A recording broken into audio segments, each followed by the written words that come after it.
Madame, Monsieur, bienvenue dans ce magazine spécial du bilan des activités de l'Agence foncière rurale.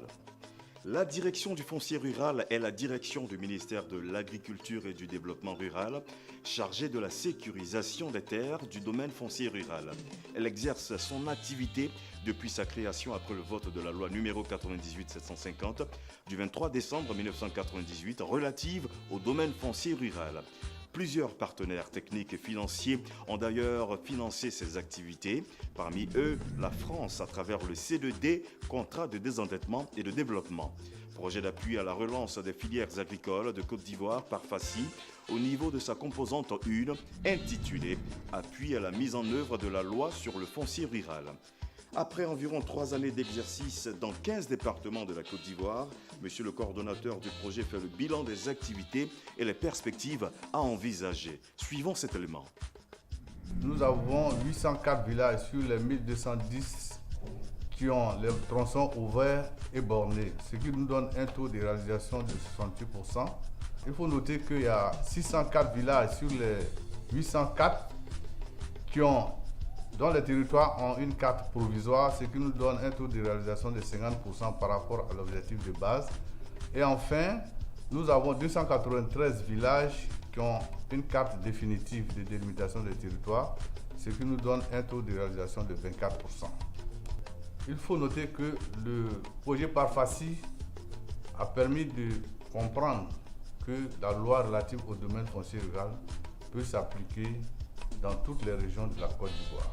On a noté un engouement des populations, surtout pour la délimitation des parcelles pour la délivrance des certificats fonciers.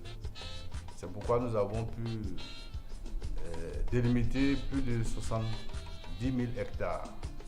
Avec les difficultés rencontrées, l'accent sera mis sur les campagnes de sensibilisation auprès des opérateurs et auprès des populations avec l'appui du corps préfectoral des régions concernées et des services déconcentrés du ministère. Une visite dans le handball chez le gouverneur a permis de faire le bilan à quelques mois de la fin du contrat des activités de délimitation des territoires de village dans le dit département. Monsieur Jean-Baptiste Zamélé, gouverneur de région, s'est dit satisfait du déroulement de ces activités et a proposé des perspectives pour l'atteinte des objectifs qui leur sont assignés. Au plan législatif, le département de Katiola est composé de 3 sous-préfectures. La préfecture de Katiola, la préfecture de Timbé et la préfecture de Frolan.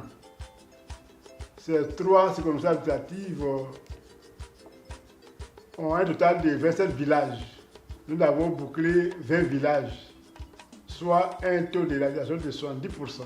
Cela nécessite un déplacement permanent des sous-préfets et donc il est souhaitable qu'un appui soit apporté au corps préfectoral pour la poursuite du projet. Je voudrais pour cela dire merci. Les populations ont compris que c'est dans leur intérêt que cette opération est initiée.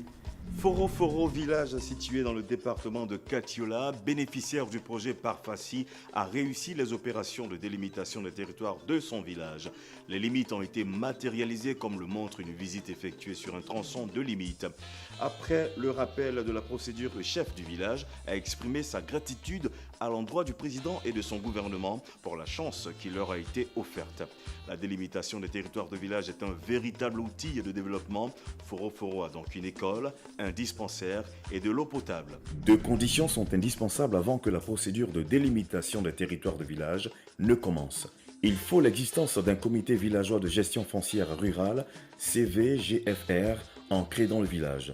Un comité de gestion foncière rurale, CGFR, au niveau de la sous-préfecture. La procédure en elle-même peut débuter. Les étapes sont les suivantes.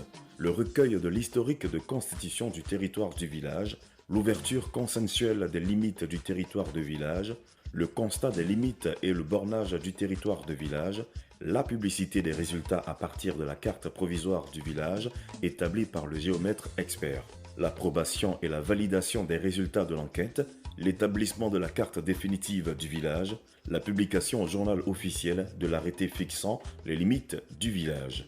Nous sommes ici dans le village de Foro, sur la borne qui limite les 2 villages, Foro et Touro.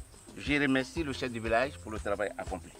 vraiment jala il faut dateme depuis ka fanya ko dambo entra tour mo fe am bena crema anga dambo crema do an nyonche ani jigba mo fa nga dambo crema do an nyonche am bena crema ka born bedo ka sra be bo nyon fe am gouvernement fo me tour kan fo ko sebe ben crema ma me jigba kan fo ko sebe ben crema ma am da shikirembo anga sra bo mge o ka ji songo jama an na kana born do ka ji songo jama bara bana mge o ka ji songo jama am fo ko sebe na la sonat doni tour kan bno ta carte soro.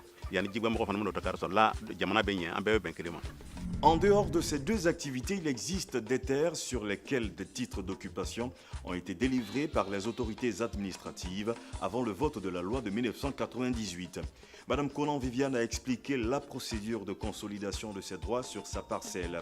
Droit acquis à partir d'un arrêté de concession provisoire signé par le ministre en charge de l'agriculture en la date du 5 avril 1979. Je suis Madame Konan Viviane. J'ai hérité d'un titre foncier de mon père situé sur une parcelle de 20 hectares ici à Kwasibleko. J'ai eu la chance de l'accompagner durant toute la procédure. Il avait un arrêté de concession provisoire. C'est aussi simple. Je demande à tous ceux qui ont les papiers délivrés avant le vote de la loi de 1998 par les ministres, les préfets et les sous-préfets de rassembler les pièces que voici. Une demande d'immatriculation écrite à la main ou saisie à la machine adressée au ministre de l'Agriculture et du Développement rural. Une copie de la carte nationale d'identité, une copie originale de votre acte tenant lieu, un constat de mise en valeur délivré par le directeur régional ou départemental de l'agriculture de la zone où se trouve la parcelle, le dossier technique établi par le géomètre. Tous ces documents réunis, vous les déposez au ministère de l'Agriculture et du Développement rural et la procédure suivra son cours. Quant à M. Ngoyi Etano, il a pu obtenir un titre foncier puis un bail amphithéotique sur sa parcelle située à Aboisseau, précisément dans la sous-préfecture de Maféré, grâce à une lettre d'attribution délivrée par le sous-préfet d'Aboisseau depuis le 20 septembre 1984. Fort de cette expérience, il lance un appel à tous les détenteurs de titres d'occupation provisoire à consolider leurs droits avant le 14 octobre 2018, date limite. J'invite tous les concitoyens qui ont des papiers signés par les ministres, les préfets, les sous-préfets avant la loi 1998 relative au foncier rural à venir consolider leurs droits sur les parcelles obtenues. Maintenir la paix et la cohésion sociale passe par la clarification des droits du domaine foncier rural. Qui parle de richesse agricole parle nécessairement de paix, mais surtout d'exploitation sécurisée des terres du domaine foncier rural. C'est d'ailleurs la raison pour laquelle le président de la République, son Excellence M. Alassane Ouattara, en a fait une priorité. Une agence assez souple et flexible du point de vue financier et administratif, une structure dotée de la personnalité juridique et de l'autonomie financière dédiée à la mise en œuvre de la loi a été créée par décret 2016-590 du 3 août 2016 dénommée Agence foncière rurale AFOR. Elle a pour rôle d'exécuter la sécurisation foncière rurale. À la tête de cette agence a été nommé le ministre Bamba Cheikh Daniel comme directeur général. Les activités qui seront dévolues à la direction du foncier rural sont les activités de suivi, nous a-t-il expliqué. La DFR va rester dans son rôle régalien, c'est-à-dire son rôle de veille, de suivi du travail que l'AFOR va mener sur le terrain.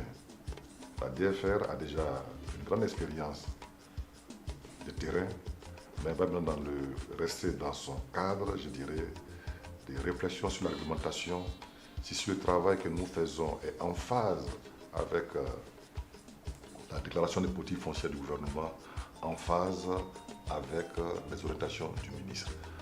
On parle souvent de créer un environnement apaisé, un environnement propice, une clarification, une sensibilisation de proximité. Donc tout procède de la compréhension. Donc pour nous, tout va être fondé sur la sensibilisation, l'explication, pour qu'il y ait un engouement, je dirais, une union sacrée de tous les Ivoiriens autour de la question foncière. Nous avons réussi à identifier les points de lourdeur, les points de lenteur, les points de blocage. Tout cela a commencé à être élagué. nous avons compris qu'il faut du personnel. Et déjà, nous avons contracté avec l'Institut national Pouti Yamoussoukro pour qu'en 2 ans, nous ayons 200 ingénieurs en foncier nommés. Pour rappel, 2 activités essentielles s'exercent dans le cadre de la mise en œuvre de la loi numéro 98-750 du 23 décembre 1998 relative au domaine foncier rural et sont mises en exergue par le projet, comme l'a cité le coordonnateur du projet. Il s'agit de la délimitation des territoires de village et de la délivrance de certificats fonciers. Le certificat foncier, une fois délivré, quels sont les avantages pour un détenteur de certificat foncier ou de titre foncier? Monsieur Kofi Kwasi Daniel, détenteur de certificat foncier individuel, a suivi les conseils du directeur départemental de l'agriculture de Bokanda et a signé un bail rural avec une entreprise qui exploite leurs terres. Ce sont des mots de gratitude qu'il a prononcés pour cette orientation qui lui permet de subvenir aux besoins de sa famille grâce aux revenus de la location.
Les conflits fonciers ont longtemps perturbé la paix.